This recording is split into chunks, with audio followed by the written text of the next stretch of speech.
Friends, గెలవటం కోసం ఓటమిని అంగీకరించాలి. చాలామంది చిన్న చిన్న విషయాలకే బాధపడుతుంటారు.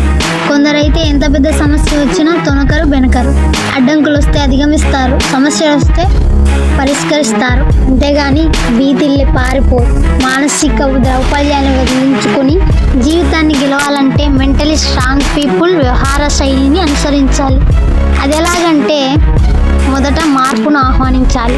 మార్పును ఆహ్వానించే నైజం లేకపోతే అయిష్టంగా సర్దుకుపోవాల్సిన పరిస్థితి వస్తుంది. ఇది మీకు కష్టమే, ఎదుటి వారికి కష్టమే. కాబట్టి మార్పును ఆహ్వానించండి. రెండవది, ఆగిపోకూడదు. జరిగిన దానికి పశ్చాత్తాపపడుతూ స్వనిచ్చకు పాల్పడుతూ ఉంటే జీవితం అక్కడే ఆగిపోతుంది. కాబట్టి కష్టాలు నష్టాలు అశాశ్వతాలనే విషయాన్ని గ్రహించి జీవితంలో ముందుకు సాగాలి. మూడవది, సవాళ్లను అంచనా వేయండి. రిస్క్ లేని జీవితం ఉప్పు లేని పప్పులో సప్ప ఉంటుంది.